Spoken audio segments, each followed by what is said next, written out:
زید صاحب، اس ساری بات کو سامنے رکھتے ہوئے حضور صلی اللہ علیہ وسلم کی عظمت، آپ کے مقام کو نظر میں رکھتے ہوئے سننے والا کسی اس غلط فہمی میں نہ ہو کہ جماعت احمدیہ گویا اس طرح سے منظم کر کے ذکر کرنے کو کوئی اہمیت نہیں دیتی۔ میں آپ کی خدمت میں یہ گزارش کرتا ہوں کہ جماعت کا طریق کیا ہے، حضور صلی اللہ علیہ وسلم کی سیرت کے حوالے سے یا سیرت النبی کے حوالے سے جماعت میں کیا طریق رائج ہے، جماعت کس طرح اس کا اہتمام کرتی ہے، اگر آپ وہ ذرا بیان کر دیں ناظرین کے لیے تو۔ بات دراصل یہ ہے کہ جس طرح محترم کالوں صاحب نے بڑی تفصیل کے ساتھ یہ بیان کیا ہے کہ سیدنا حضرت محمد مصطفیٰ صلی اللہ علیہ وسلم کے زمانے میں اور اس کے بعد خلفائے راشدین کے زمانے میں کوئی ایسی اس قسم کے 12 ربیع الاول کو جلسہ ہے سیرت النبی یا عید میلاد النبی وغیرہ کا کوئی رواج نہیں تھا، کوئی سنت نہیں ہے، کوئی مسنون نہیں ہے۔ لیکن جس طرح کہ حضور صلی اللہ علیہ وسلم نے فرمایا کہ انما الاعمال بالنیات، ٹھیک ہے، اعمال کا دار و مدار نیات پر ہے، اور چونکہ جو اسلام کی نشأت ثانیہ جس میں کہ حضرت محمد مصطفیٰ صلی اللہ علیہ وسلم کے غلام صادق سیدنا حضرت مسیح موعود علیہ السلام کی بعثت ہوئی، تو اس میں وہ ایسا ایک زمانہ تھا جس میں سیدنا حضرت اقدس محمد مصطفیٰ صلی اللہ علیہ وسلم کی سیرت، آپ کے پاک نمونے، جس کے متعلق قرآن کریم نے کہا لَقَدْ كَانَ لَكُمْ فِي رَسُولِ اللَّهِ أُسْوَةٌ حَسَنَةٌ، وہ پس پشت پڑ چکے تھے، ایمان ثریا پہ جا چکا تھا، لوگ کچھ نہیں جانتے تھے کہ اسلام کیا چیز ہے، بانی اسلام کی کیا سیرت، کیا اہمیت ہے۔ اور اس دور میں جس میں حضرت اقدس محمد مصطفیٰ صلی اللہ علیہ وسلم اور خاندان نبوت کے افراد کے متعلق جب دریدہ دہنی کی گئی اور ان کی شان اطہر میں زبان درازیاں کی گئیں، تو مثال کے طور پر حضرت مسیح موعود علیہ السلام کے عہد مبارک میں 1897 میں ایک جو شخص تھا احمد شاہ، اس نے امہات المومنین کے نام پہ ایک کتاب تحریر کی، لکھی، اور اس میں بہت زیادہ اس نے خاندان نبوت کے متعلق دریدہ دانی کی۔ اس موقع پہ حضرت مسیح موعود علیہ السلام نے ایک کتاب فریاد درد کے نام پہ تحریر کی، اور اس میں حضور نے یہ باقاعدہ بتایا کہ صرف کوئی میموریل بھجوا دینا، گورنمنٹ سے احتجاج کر لینا کافی نہیں ہے، بلکہ ایسا طریق اختیار کیا جائے کہ حضرت اقدس محمد مصطفیٰ صلی اللہ علیہ وسلم کی سیرت مختلف پیرایوں میں بیان کی جائے، کتابیں لکھی جائیں، پمفلٹ شائع کیے جائیں، جلسے کیے جائیں، اور تاکہ نوجوان نسل کو، لوگوں کو اس حبیب کبریا کی سیرت کا علم ہو اور لوگوں کو پتہ چلے کہ کس شان کا وہ نبی تھا۔ تو اس دور میں پھر حضرت مسیح موعود علیہ السلام نے مختلف کتابیں جو مختلف زبانوں میں، عربی میں، فارسی میں، اردو میں، فارسی میں منظوم کلام حضور نے تحریر فرمایا، جس میں حضرت اقدس محمد مصطفیٰ صلی اللہ علیہ وسلم کی سیرت، آپ کی پاک شان کو بڑی شان کے ساتھ بیان فرمایا۔ اور یہ سلسلہ جماعت احمدیہ میں اسی وقت سے چل رہا ہے تحریروں میں، اور پھر اس کے بعد خلافت ثانیہ میں جب 1927 میں ایک اور شخص نے جو راجپال کے نام پہ تھا، سماجی کارکن تھا، آریہ تھا، اس نے رنگیلا رسول کے نام پہ جب حضرت محمد مصطفیٰ صلی اللہ علیہ وسلم کی شان اطہر میں گستاخی کی اور ایک کتاب تحریر کی، تو اس موقع پر بھی سیدنا حضرت مسلم رضی اللہ تعالیٰ عنہ نے، جو امام جماعت تھے اس وقت، انہوں نے اپنی ساری جماعت کو یہ تحریک کی، اور اس وقت پھر 1927 سے باقاعدہ جماعت احمدیہ میں مختلف وقتوں میں جلسہ ہے سیرت النبی کا رواج پڑا، اور یہ پھر نہ صرف ایک ملک میں بلکہ جماعتی تنظیموں میں، جماعتوں میں، ملکوں میں، انٹرنیشنل طور پہ یہ سیرت النبی کے جلسے ہمیشہ ہوتے چلے آئے، اور قادیان میں بھی اور پھر ربوہ میں بھی یہ رہا کہ عید میلاد النبی 12 ربیع الاول والے دن بھی اور دوسرے مختلف دنوں میں بھی جب بھی کسی جماعت کو، کسی مجلس کو، کسی تنظیم کو سہولت ہوتی تھی، باقاعدہ ان کے پروگراموں میں یہ شامل ہوتا تھا کہ سیرت النبی صلی اللہ علیہ وسلم کے جلسے کرنے۔ اور جیسے میں نے بتایا کہ حضرت اقدس مسیح موعود علیہ السلام سے جب اس بارے میں پوچھا گیا مولود النبوی کے متعلق، تو حضور نے فرمایا کہ جلسے کرنے، حضور صلی اللہ علیہ وسلم کی پاک سیرت کو بیان کرنا کہ کس شان کا وہ نبی تھا، کس طرح وہ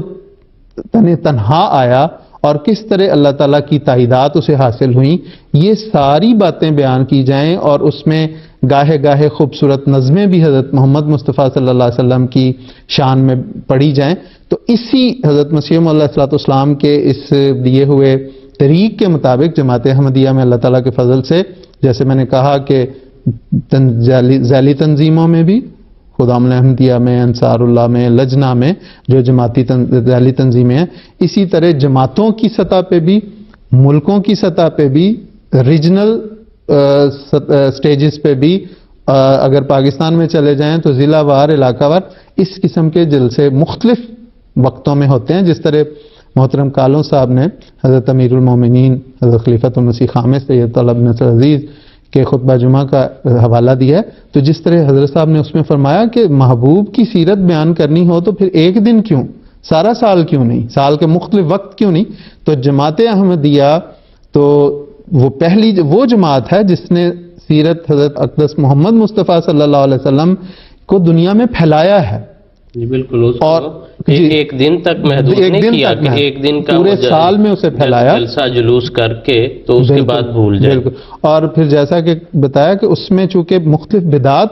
سے منع کیا ہے، حضرت مسیح موعود علیہ السلام نے بھی فرمایا کہ اس میں اس قسم کی بدعت ہونا کہ جب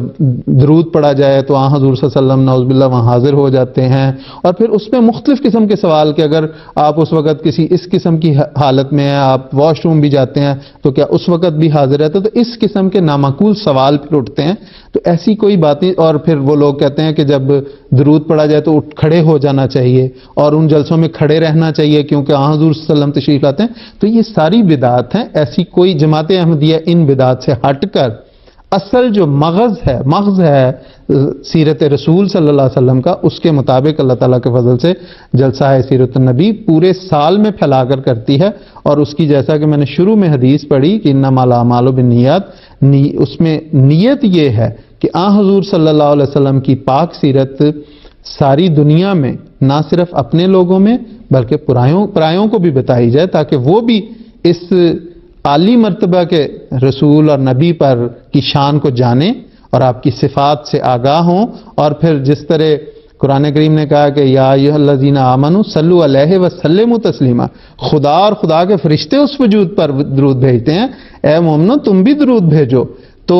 ساری دنیا کا یہ پھر فرض بن جائے، اور اگر دنیا کی ساری فضا حضور صلی اللہ علیہ وسلم پر درود بھیجنے والی ہو جائے تو اس سے بڑھ کے اور کیا ہو سکتا ہے. یہ ایک چھوٹا سا نذرانہ ہوگا حضور صلی اللہ علیہ وسلم کی ذات اقدس میں، جنہوں نے بہت بڑا احسان ہم لوگوں پہ کیا کہ اللہ تعالیٰ سے ایک آخری اور کامل تعلیم پا کر ہماری رہنمائی کے لیے اس دنیا میں لے کے. جی بالکل ٹھیک ہے. اور ظاہر صاحب اسی طرح یہ بات لاجیکل نظر آتی ہے کہ اگر مخالفین جو ہیں وہ آپ کی سیرت پر حملہ کر رہے ہیں، آپ کی سیرت کو خراب کر کے دکھانا چاہتے ہیں دنیا کو کہ آپ کا کریکٹر جو ہے نعوذ باللہ ایسا اور ایسا تھا، تو اس کا لاجیکل جواب یہی ہے، منطقی بات ہے کہ ہم اس سیرت کی خوبیاں جو ہیں وہ ساری دنیا کے سامنے بیان کریں، اور یہی جماعت کا طریق ہے. اور نہ اس کے لیے ہم نے صرف ایک دن چنا ہے بلکہ سال کے